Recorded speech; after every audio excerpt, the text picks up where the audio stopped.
Government espionage investigation.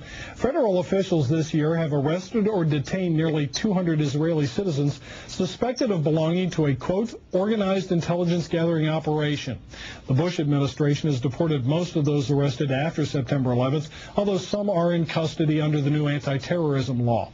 Cameron also described an investigation into the possibility that an Israeli firm generated billing data that could be used for intelligence purposes, and described concerns that the federal government's own wiretapping system may be vulnerable. Tonight, in part 4 of the series, we'll learn about the improbable roots of the probe, a drug case that went bad 4 years ago in L.A. Los Angeles, 1997. A major local, state, and federal drug investigation sours. The suspects? Israeli organized crime, with operations in New York, Miami, Las Vegas, Canada, Israel, and Egypt. The allegations? Cocaine and ecstasy trafficking and sophisticated white-collar credit card and computer fraud. The problem? According to classified law enforcement documents obtained by Fox News, the bad guys had the cops' beepers, cell phones, even home phones under surveillance. Some who did get caught admitted to having hundreds of numbers and using them to avoid arrest. Quote, this compromised law enforcement communications between LAPD detectives and other assigned law enforcement officers working various aspects of the case. The organization discovered communications between Organized Crime Intelligence Division detectives, the FBI, and the Secret Service. Shock spread from the DEA to the FBI in Washington and then the CIA. An investigation of the problem, according to law enforcement documents, concluded, quote, the organization has apparent extensive access to database systems to identify pertinent personal and biographical information. When investigators tried to find out where the information might have come from, they looked at Amdocs, a publicly traded firm based in Israel. Amdocs generates billing data for virtually every call in America, and they do credit checks. The company denies any leaks, but investigators still fear that the firm's data is getting into the wrong hands. When investigators checked their own wiretapping system for leaks, they grew concerned about potential vulnerabilities in the computers that intercept, record, and store the wiretapped calls. A main contractor is Comverse Infosys, which works closely with the Israeli government and under a special grant program is reimbursed for up to 50% of its research and development costs by Israel's Ministry of Industry and Trade.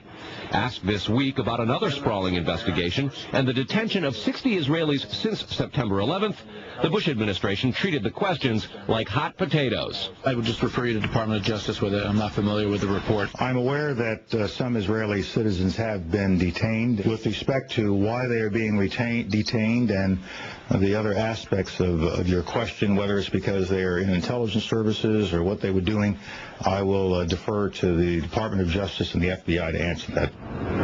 Beyond the 60 apprehended or detained and many deported since September 11th, another group of 140 Israeli individuals have been arrested and detained in this year in what government documents describe as, quote, an organized intelligence gathering operation designed to, quote, penetrate government facilities. Most of those individuals said they had served in the Israeli military, which is compulsory there, but they also had, most of them, intelligence expertise and either worked for Amdocs or other companies in Israel that specialize in wiretapping. Earlier this week, the Israeli embassy here in Washington denied any spying against or in the United States. Tony? Carl, we've heard the comments from Ari Fleischer and Colin Powell. What are officials saying behind the scenes? Well, there's real pandemonium described at both the FBI, the DEA, and the INS. A lot of these problems have been well known to some investigators, many of whom have contributed to the reporting on this story. And what they say is happening is supervisors and management are now going back and collecting much of the information because there's tremendous pressure from top levels of all of those agencies to find out exactly what's going on. At the DEA and the FBI already, a variety of administrative reviews are underway in addition to the investigation of the phenomenon. They want to find out how it is that all this has come out, as well as be very careful because of the explosive nature and very political ramifications of the story itself. Tony? All right, Carl, thanks. Reported on an Israeli-based company called Amdocs that generates the computerized records and billing data for nearly every phone call made in America. As Carl Cameron reported, U.S. investigators digging into the 9/11 terrorist attacks fear that suspects may have been tipped off to what they were doing by information leaking out of Amdocs. In tonight's report, we learned that the concern about phone security extends to another company founded in Israel that provides the technology that the U.S. government uses for electronic eavesdropping. Here is Carl Cameron's third report. The company is Comverse Infosys, a subsidiary of an Israeli-run private telecommunications firm with offices throughout the U.S. It provides wiretapping equipment for law enforcement. Here's how wiretapping works in the U.S. Every time you make a call, it passes through the nation's elaborate network of switchers and routers run by the phone companies. Custom computers and software made by companies like Comverse are tied into that network to intercept, record, and store the wiretapped calls, and at the same time transmit them to investigators. The manufacturers have continuing access to the computers so they can service them and keep them free of glitches. This process was authorized by the 1994 Communications Assistance for Law Enforcement Act, or CALEA. Senior government officials have now told Fox News that while CALEA made wiretapping easier, it has led to a system that is seriously vulnerable to compromise and may have undermined the whole wiretapping system. Indeed, Fox News has learned that Attorney General John Ashcroft and FBI Director Robert Mueller were both warned October 18th in a hand-delivered letter from 15 local, state, and federal law enforcement officials who complained that, quote, law enforcement's current electronic surveillance capabilities are less effective today than they were at the time CALEA was enacted.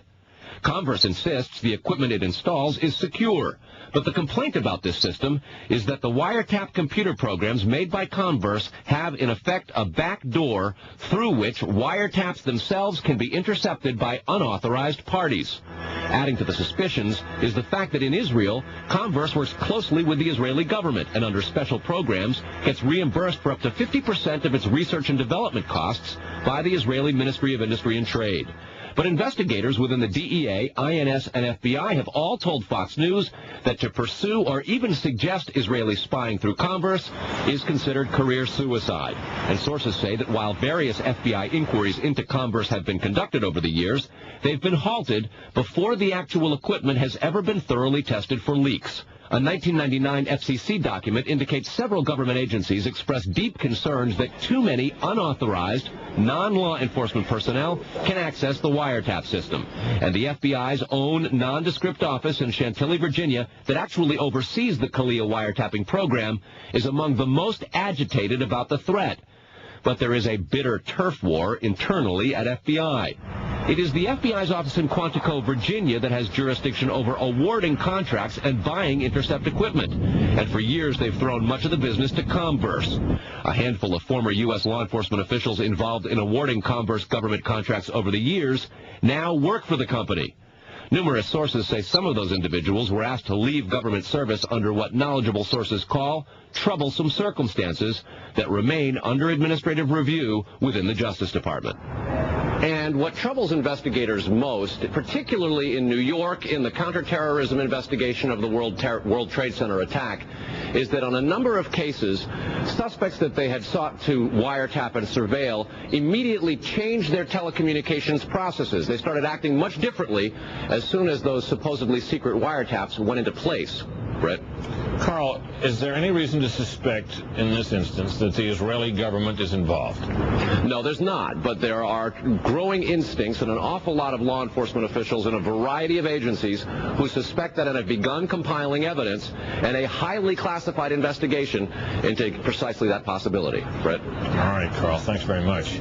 Coming up, is Israel... The amount of verses that they have and the amount of lyrics and stuff, they're as long as any other songs. What caused it even?